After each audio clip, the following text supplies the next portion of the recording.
Well, hello and welcome back to Supposedly Fun. My name is Greg. I am here today to do a sort of Friday Reads video. I would love to call this a TBR for the month of August, but I don't actually know what my TBR for August is going to look like. So it's mostly going to be a little bit about what I'm currently reading, what I might be putting to the side for August, and some things I'm still going to be looking forward to. I also want to talk a little bit about some other bookish things, including the Booker Prize, a little bit more of a conversation around that since the long list was announced earlier this week. By the way, I should note I am filming this on Thursday. I'm publishing it on Friday. So that is actually why I don't know what my TBR for August will be, because a lot of my TBR is going to be determined by what makes it to the finals of the BookTube Prize. I am going to be judging in the final round on the nonfiction side. I was in the nonfiction round previously, so three books advanced from that. I don't know how many or if any of those three will make it to the finals. If they do, that leaves me a little bit more wiggle room during the final round to spend some time reading other things. If I need to read 6 brand new books, that will obviously take up a lot of time. So that is very much to be determined. By the time you're watching this video, I'll probably know what my assignment is. But just for timing purposes, this is the way I'm doing it. So I want to talk about the Booker Prize a little bit. One thing I want to do before I get distracted and get into other topics is recommend a channel. I've been trying to do this every month in 2020 because I've been on BookTube for a year and a half now, and I know in my first year on BookTube, I benefited a lot from other people shouting out my channel, and that helped me. I don't want to say get where I am today because that sounds weird, but hopefully you understand what I'm saying. So I wanted to recommend a channel. I hadn't done it in July yet. So one channel I have been enjoying a lot lately that I think a lot more people should discover is The Broken Spine. I will link that channel down below. Erica does a great job with videos. I've really been enjoying them and following them. So check it out, and if you like it, give her a subscribe. It's as easy as that. I'm going to save the Friday Reads portion of this video for the end. There are some exciting things in there, for me at least. I don't know if it'd be exciting for you, but they're exciting for me. Before getting to that, I wanted to talk a little bit about the Booker Prize. As you know, the announcement was earlier this week about the titles that made the long list. I did a reaction video of it. I had said in that reaction video that I was going to be doing a little more digging into the long-listed titles and authors because there were a lot of books in there that I was not familiar with, which I think is a good thing. I love the sense of discovery you get from a long list, finding titles and authors that might have been new to you. It can be a little dangerous to do knee-jerk reactions, which is what I did in that video, because you don't know any of the context about the authors or any additional information about the book. Maybe there's been some buzz around it that you don't know because all you're seeing is the plot summary. So I have not had a chance to do any of that due diligence yet because it's just been a pretty busy week, and I have managed to put a lot of content up on my channel, which is cool. But it does mean that any spare time I've had during the day has been for this, basically, which is not a bad thing. It just is what it is. So I'm still going to be doing that. I did want to talk a little bit about it because it's interesting. A lot of people are disillusioned with the Booker right now, and I totally get that. I support that. I think it's very fair to be feeling that way. A lot has happened. There is everything that happened last year where it felt like from the moment the long list was announced, it felt like they were working their way to a win for the Testaments, and I think a lot of people are suspicious that they're trying to do the same thing this year for The Mirror and the Light. A lot of people were worried that the fact that there are so many debut novels in the long list this year means that they're stacking the deck for Hilary Mantel. I don't know if that's true or not. We're probably going to have to wait until we see the shortlist to know if that bears out. I think enough of the debut novels seem interesting that they could be able to stand up on their own merit. I just haven't read many of them, and I don't know a lot about them, so I'm going to find out more. And that will be exciting. Honestly, I think it's nice that there's a balance. Obviously, there are some surprising exclusions, Hamnet being the big one. And I feel like that's always kind of the case, but it does seem, in light of what happened last year and some recent events with the Booker, that it's really easy to assume the worst. If you're not familiar with the recent events, there was a woman who was appointed an honorary position with the Booker Committee who was discovered committing some transphobic, homophobic behavior, and the Booker Committee released a statement at first that did not really acknowledge what the problem was and didn't really do anything about it. It was just kind of a meaningless acknowledgement of nothing, basically. Then they followed that up after some backlash with an actual statement that addressed the problem, and they withdrew the person in question's honorary position with their organization. And the problem really is that it's like, yes, that's what you should have done in the first place. So I feel like that's the controversy there. But it's difficult in light of what happened last year and that to assume the best.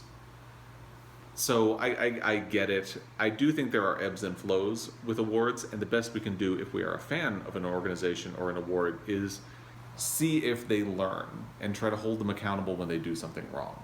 Like with the Nobel Committee last year, they awarded a prize to Olga Tokarczuk and Peter Hanke, and I won't go into the whole situation with Peter Hanke, but it's gross. If I remember, I'll link my reaction video to the Nobel Prize down below. So the best we can do in situations like this, because these organizations are political, like it or not, they are. And the process of picking a winner is political. There's campaigning involved. I don't know how much campaigning there is for literary awards compared to, say, the Oscars, which if you follow, you know is something that is very beloved to me. But what happens at the Oscars, because you can see behind the scenes a lot more because there's a whole media machine about the behind the scenes of Hollywood, you can see how campaigning is necessary. Campaigning can win you the prize. It's not really about who's the best so much as it's about who is in the best position to win. And I could go into that a lot, but I won't because we're talking about books right now, and it's kind of a tangent. So, point being, it's never, you can't just look at an award and trust that it's always going to award the best thing. And plus, there's so many different tastes. So I don't know. I guess there isn't as much of a point with that. Just that I really hope that the Booker Prize turns things around and things get better. I hope they listened to a lot of the criticism that happened last year when they awarded 2 winners. And it just always felt politically motivated. They wanted to give the prize to Margaret Atwood for The Testaments, and they were never not going to do that. Even to the fact when they said that they had a deadlock that they couldn't break. Well, there were 5 people. You can't have a deadlock with 5 people. Somebody is going to break the tie. So it just seems very suspect. And thankfully, Bernardine Evaristo has not been overlooked that much. It feels like the Booker Committee has really been relying on her and letting her do a lot of press for them as they prepared to announce the new long list. You could be cynical and say that, well, of course, because she was the first black woman to win the Booker Prize, and in the current political moment, it would be bad for them not to rely on her. You could be cynical and think that. Maybe you wouldn't be wrong. I don't know. I do think Margaret Atwood rather tastefully receded into the background in favor of Bernardine Evaristo, and I have deep respect for her for that. I guess I'm hopeful for the future of the Booker. And we'll have to wait and see if they do any better. One thing that is kind of uncomfortable to talk about is, especially since I have not read the book in question, it feels like a lot of the angry talk about the long list centered on the inclusion of Kiley Reid's Such a Fun Age. Now, I haven't read the book. People whose opinion I really trust about literature have said that it's not a very well-written book. I haven't read it. I can't say for sure. But it feels kind of alarming as an outsider, someone who has not read the book and therefore must remain impartial, that so much of the complaining is that a black female author isn't good enough to stand next to Hilary Mantel. And I want to be clear, I don't think that is what people are saying or intending. But again, as someone who's standing on the outside, it feels a little odd that is the large conversation we seem to be having, and that people are surprised about the inclusion on that, especially when after the long list was announced, old allegations of sexual assault against Colin McCann resurfaced, and I had not even heard about them in the first place, which is, I think, part of the problem. It's all allegations. It hasn't been widely reported, which again is part of the problem, so I don't want to talk about it too much. What I will say is head to Twitter, do a search for Colin McCann, and see the results that are coming up, and do some digging on your own. But it feels like that's maybe the conversation we should be having about the Booker long list. And I don't know right or wrong, who did what, anything like that. But to me, that should be the controversy. And I don't want to, again, it's an awkward thing to talk about because I don't want to make it sound like anybody talking about Kiley Reid is missing the point. I don't want to make it sound like anybody who's talking about Kiley Reid is being problematic. No, I don't think that at all. Different people have a different idea of literature, and it's easy to say something like, well, maybe what happened to the Vanishing Half by Britt Bennett, that should have been in place instead. But it feels like we don't know what was nominated, what was not, what was considered, what wasn't. You know, the Vanishing Half is a very newly released book, but they also have chosen books that are not released yet, so that doesn't really hold up. The point just being, you don't know what happens, and I think the most important thing with awards is celebrate the wins when you get them, and hold them accountable when they do something wrong, and hopefully they'll listen and get better over time. And that's the best we can do. And along the way, there are going to be snubs. There will always be snubs in books that we like that don't make the long list or the short list. That's part of the process.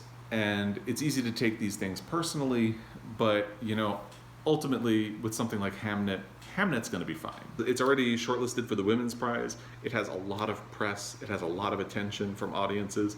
It's been getting great reviews. It's going to be okay. And stay tuned for more on that when I get to my actual Friday Reads portion of this video. But I like that they made room for debut authors, and they're shining a light to some people who were not known. We can celebrate what they did and maybe call out what they didn't do. There were no Australian authors who made the long list, for example, even though there were some books that could have been contenders for it.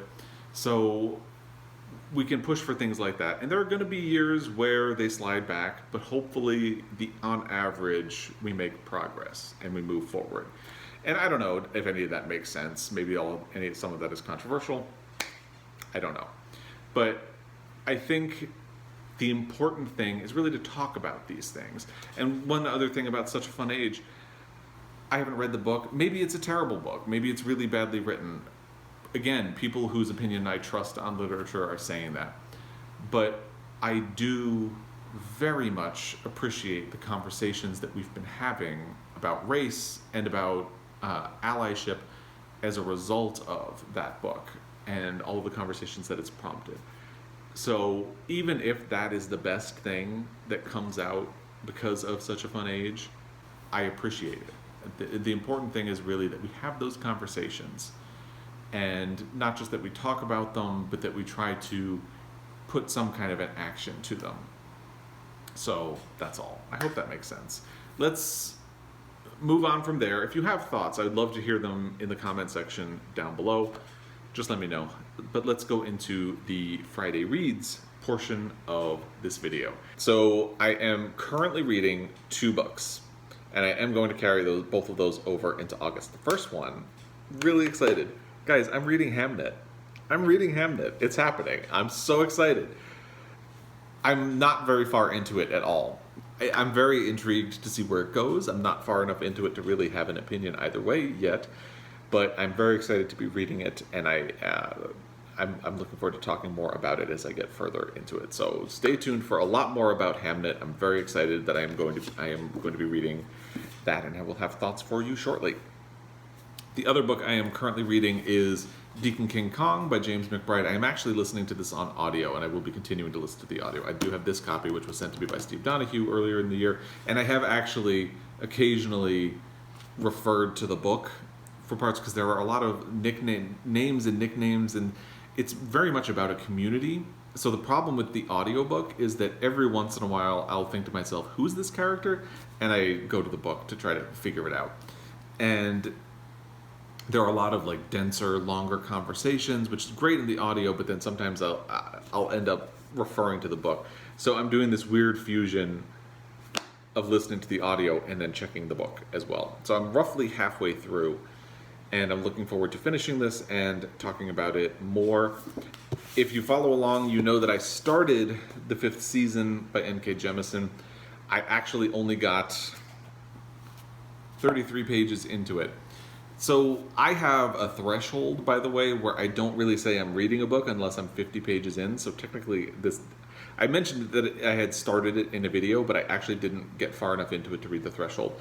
Because I didn't get very far into it, and because I have Hamnet now, I'm going to postpone this probably until September.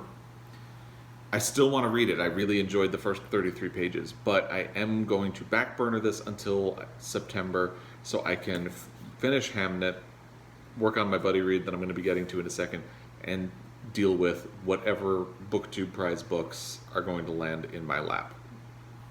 And I will get to this. I have to get to this by the end of the year because I need a fantasy book for my Read Outside Your Comfort Zone challenge, and this would meet that criteria. So I'm gonna do it, and I know that's a dangerous thing to say because I have said I'm gonna do it and then not done it within the calendar year, but I'm gonna try.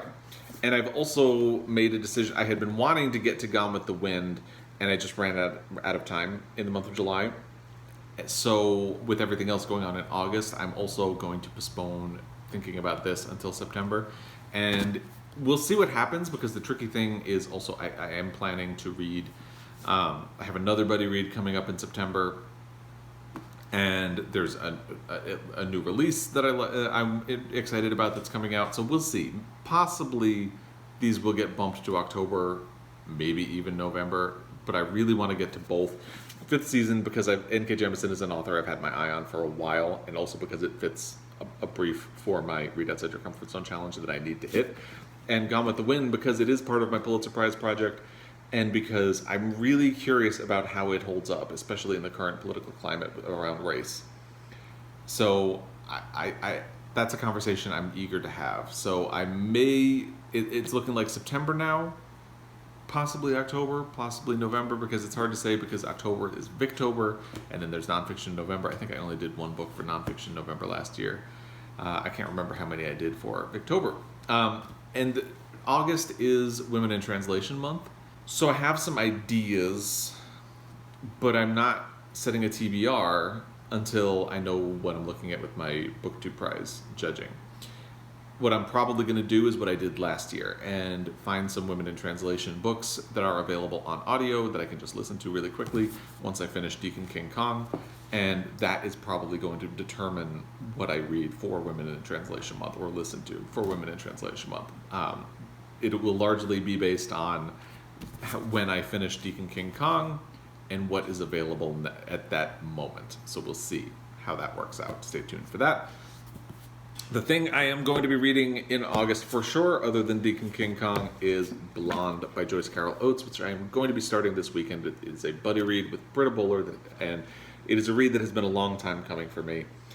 This book was published in 2000, which is the year, 2001 is actually when I started working at Borders. I think this had been released in paperback around the time that I started working there.